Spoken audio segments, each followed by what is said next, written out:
Hey guys, George here, and today we're going to get serious. This is serious business. 5 ways on how to tame a tiger. And we're talking about the Panzer V1, famous 88L gun, and plenty of armor, enough that mostly all the tanks around that time had to up their game in order to take it out. And by up their game, I mean increase the caliber of the guns and make it more long range. Invention of the Firefly and whatnot. So you're going into a tournament, your opponent picks a side in the scenario where you are up against the 88L. What do? Give up? Throw in the towel? Of course not, because I'm going to show you 5 ways on how to tame a tiger. That said, no further ado, let's get right into it. And from time to time, we're going to have a sip of coffee. You know, Nescafe, instant, hot water, a little bit of Splenda, a little bit of milk or cream. Now, as you can see, let's take a good close-up look on this good old Tiger tank. So let's zoom in, see what this information on the counter stands for. So first and foremost, we have 12 movement points. However, the movement points are in red, so we have to take a mechanical reliability check before it can move. Now, that is not up to you to do. That is based on your opponent's luck or misfortune. Depending on how he rolls for that mechanical reliability check or not, he might end up either delaying a certain amount of movement points, expending them whether he likes it or not in the same hex that it started, or it can end up being immobilized. But that type of immobilization is not in your hand to depend on. Now, the other thing that is interesting is that over here, I always have to look at the armor factors. You got a 11 frontal armor factors, which if you look at the to kill table, and maybe I can pull it up on the charts here. Give me a sec.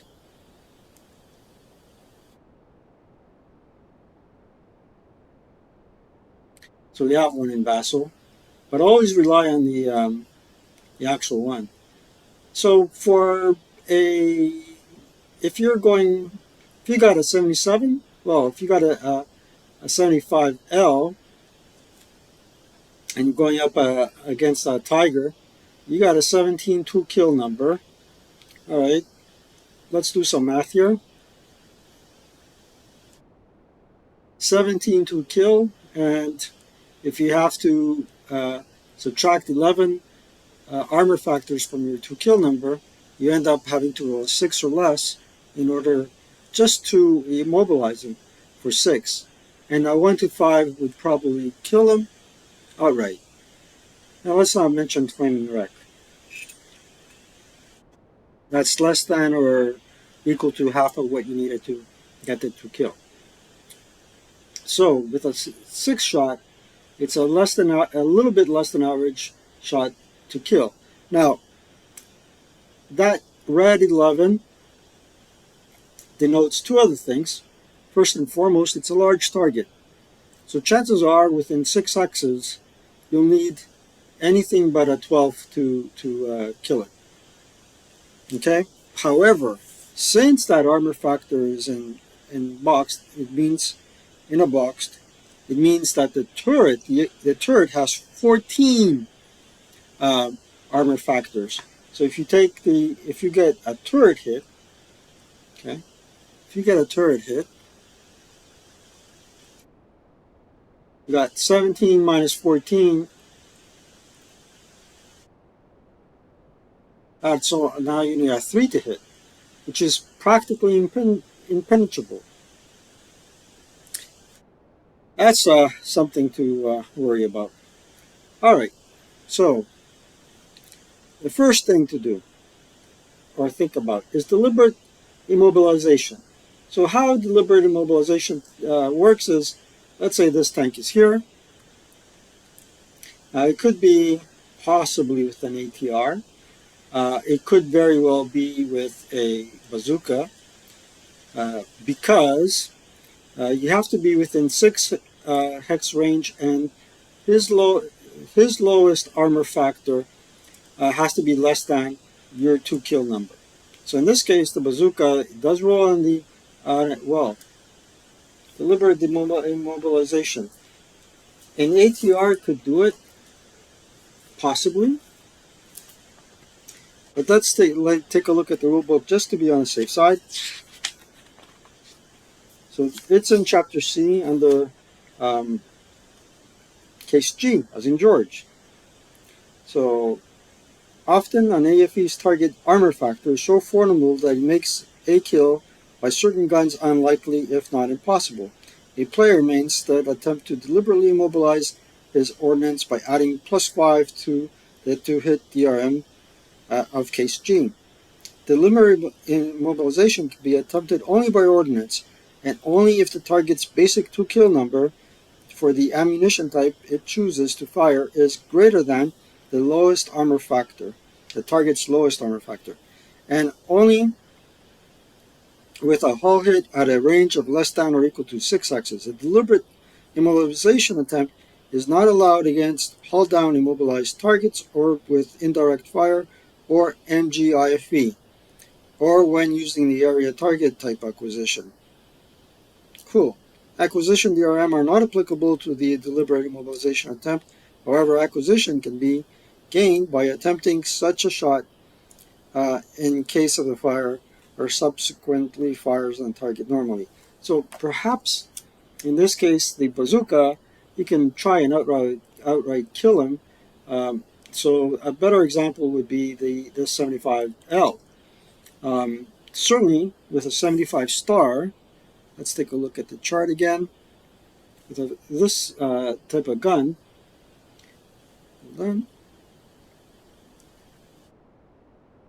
here you go, star 75. Yeah, star 75.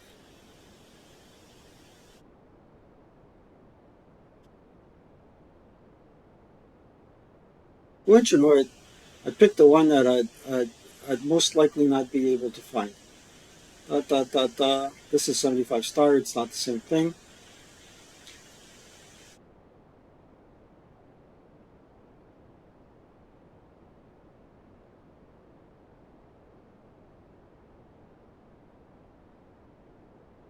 Well, let's use a different caliber gun. Why not? So as you can see, anything below a 152 uh, will be very hard for you to get. So what you do is, in this case, we're 6 X's away.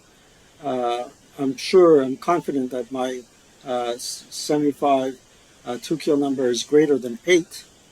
Therefore, I'm going to declare deliberate immobilization, and the factors will be a 10 to hit, +5 for case G, and +1 because I am buttoned up, and another +1 because he's a large target. So basically, if we do again the math, we start off with 10, subtract 5 for deliberate immobilization, subtract another 1 because I am uh, I am buttoned up, and +1 because uh, the target is a large target. That's a 5. If I roll a 2-hit of 5 or less with a halt hit, okay, then he's immobilized. Let's try it out. 2-hit. So that's a turret. That's a turret hit, and automatically, although I got the number that I needed uh, to hit, which is a 1 on the red die and a 4, it is a turret hit because the white die is higher than the colored die. Therefore, my shot was worthless. However, if I got a 4 on the red number on the colored die and a 1 on the white die, um, then he would have been immobilized. So let's say the colors were reversed. He's immobilized. He has to take a task check and pass. He passed. If he gets over 8, then he has to abandon the vehicle. Now, the other thing that you need to know is that although I did not hit the hull, I still ended up getting an ack.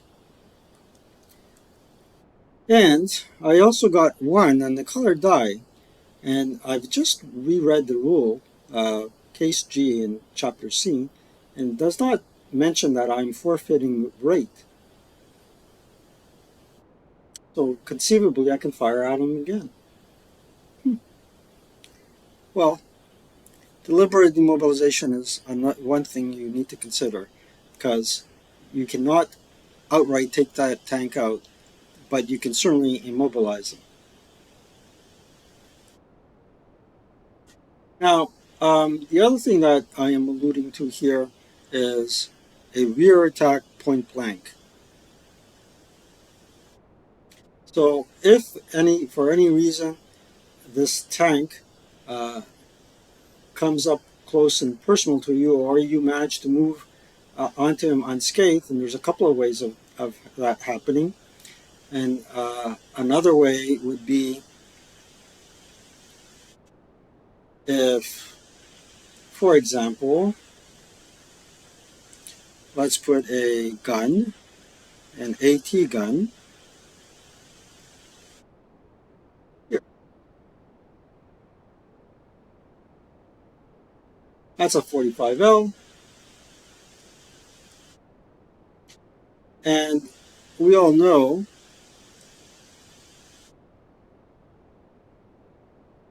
that guns start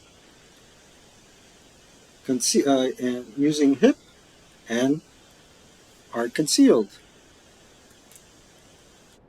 So, for all intents and purposes, if you're playing the board game, this thing is off board. You don't know if in fact it's there, and in Vassal you're actually hipping him like this.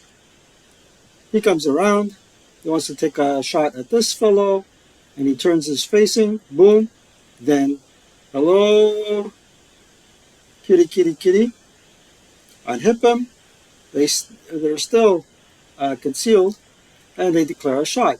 Now, conceivably, this position is not the best, because if he just moved into into that line of sight, you would have a straight up +4 to hit him, -1 for range, so potentially a 7 to hit.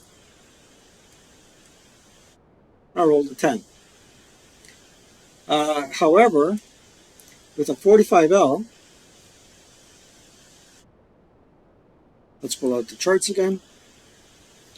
With a 45L, a Russian 45L, it's ordinarily a 10, and at that range, he's 2x's away, it's an 11.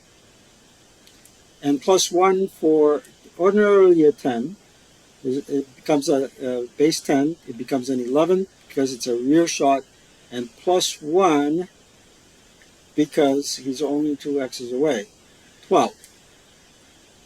With a 12 and 8 armor factors, now you need a 4 to kill. which again is not a bad shot.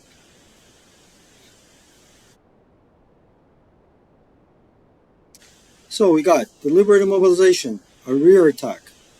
Here's number three, street fighting. And basically what street fighting entails is that if he is between two buildings in a village, this fellow can take a patsy, which is a task check. If he's with a leader can go in, and uh, uh, that's the beauty about leaders is that they're elite. They don't need a patsy to go into close combat with a tank. But let's take that task check. He passed.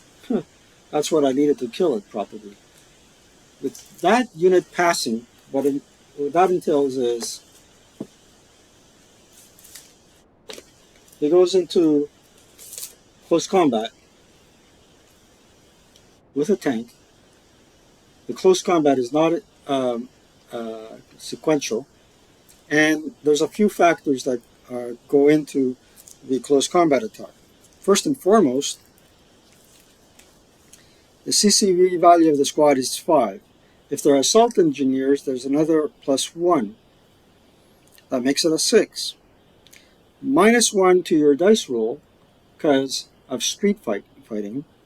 Okay, if that tank's machine guns were mouthed and not functioning, you get another DRM, -1 DRM for that. If it was crew exposed, another -1 DRM. Um, so it's pretty precarious to be in that situation um, with infantry surrounding you in a village type or a city type map board. So here, let's roll and see what we get. We got I believe, a burning wreck. So it's actually +2 because of he's a motion target. So it's not really a burning wreck. But there is no crew survival in close combat against the tank.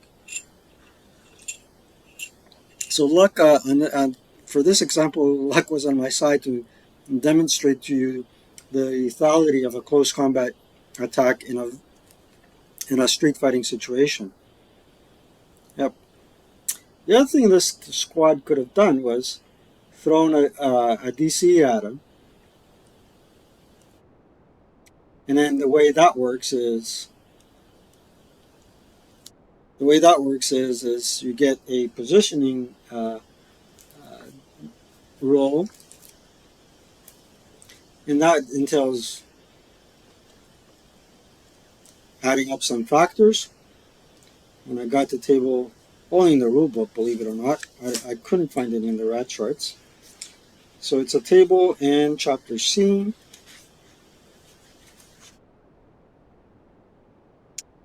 Okay, so the positioning DRM is +2 for a non-stopped or motion or concealed target, +2 for thrown if thrown from motion non-stop conveyance, +1 place thrown through hull front facing, so there's a +1 there. +1 if the EFE target is crew exposed, that's not the case. +1 thrown in the advancing fire phase unless by opportunity fire, nope. +1 for CX, -1 place thrown through all rear target facing. Um, -1 or -2 kill modification case B as applicable. -2 for immobile or open top. -2 vehicle target is in bypass in the same axis. So that's not the case. So I get a total +4 the way I see it. And if I place it correctly, I do a 2d6. That's a 10. So poorly positioned, no effect. If my dice roll was 6 to 8, it would be position use armor factors. However, if I really rolled low, less than or equal to 5, then it would be so optimally positioned that against the DC attack, I would only use 4 armor factors, which is the aerial factors, the aerial armor factors of that AFE. And if you throw a DC there, you look at the um, basic armor to kill factors, which is a 16. A 16 minus 4 would be anything but a 12 to kill it. Now, method number 4. They're approaching the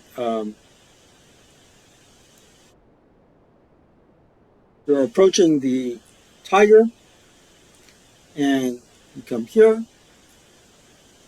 He changes his turret covered arc, and he declares fire. In which case, you declare a gun duel. And I've covered this in my gun duel video.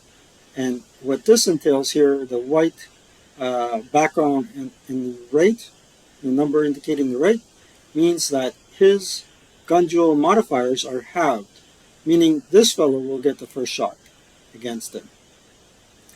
Then if this guy fires and he's first fired, then along comes this fellow from this side, like so, and you might not want to go into vehicular bypass movement, or you may, and take another side shot. Boom.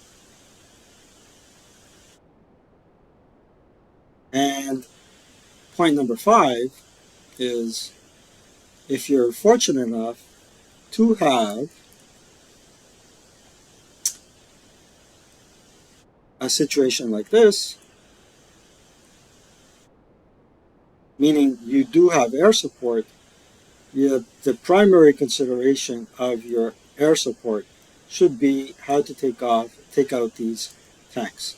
Now, there are Tigers with anti-aircraft, light anti-aircraft guns, but they would have to be crew exposed in order to use them. So in this case, you would declare a point attack. First and foremost, use your MGs. Take any light AA fire, go here. Now you declare a point attack, and what that entails is, by the time you're ready to drop your bombs, you're going to be firing on the 6 to 12 column as opposed to the 7 to 13 column on the to-hit number. So let's roll that. You need to do a sighting task check first. Let's see. Let's do this in order. 1, 2, 3, 4. So we start here. Let's do the sighting task check. 1, 2, 3, 4. Okay, let's do it. Let's roll it first. Do the math later. Conceivably, I may have missed because that's a 9. So basically, after you add all the DRMs, you need an 8 or less. And the DRMs are in chapter E as in echo. And I've covered this in a previous video, but still worth reviewing.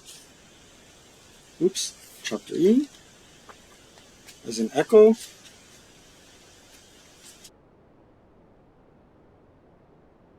Here we go.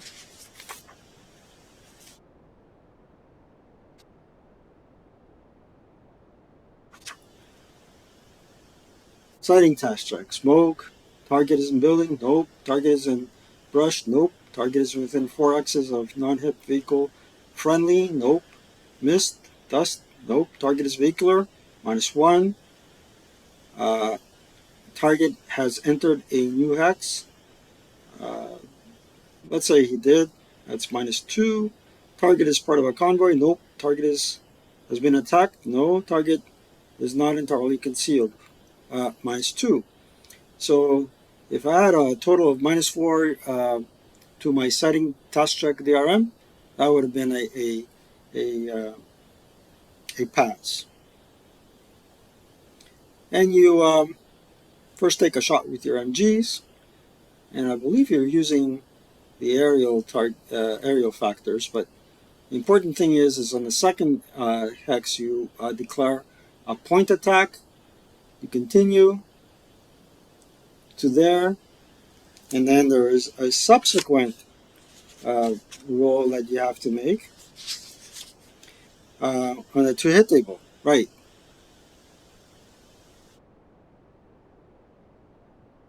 I rolled a 4, and I possibly needed an 8, which is less than or equal to uh, the um, the 2-hit that I needed, so it's a direct hit.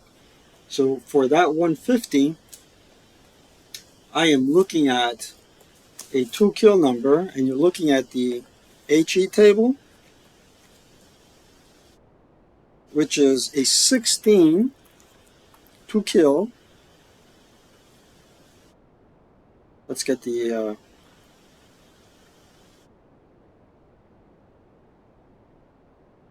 yeah. Where's HE? There it is. 150, 16 2-kill, and the armor factors are only. And I'm not too sure if the table exists in Vassal, but it doesn't exist in my rat charts. It's table 711, and you're looking at the aerial factor equivalent of 8 armor factors. It's only 4. So again, I need anything but a 12 to kill it. So let's roll it. Snake eyes, kaboom. It's gone, but make sure your opponent takes off the bombs. And what that means is goodbye bomb. So ladies and gentlemen, in a few words, that is the way to tame your tigers. Deliberate immobilization, rear attacks or ambushing the tank from the rear, street fighting, or throw a good DC at it, gun duels if you have the ability to do so, and air support if you're lucky enough to have it. Hope you enjoyed this video. I put on a tie and dress shirt for this video because I'm tired of business casual. After the pandemic, everybody went full-blown business casual, and from time to time it's great to dress up and enjoy the finer things of life, especially straight-edge razors, the type that our dads used to use and the type that was used in the Second World War, and no plastic baloney from Walmart. So there you have it, folks. I hope you enjoyed this video, and stay tuned for more fun. And I'd like to thank all my existing subscribers, the folks that were here from the get-go, and the new ones that jumped aboard recently.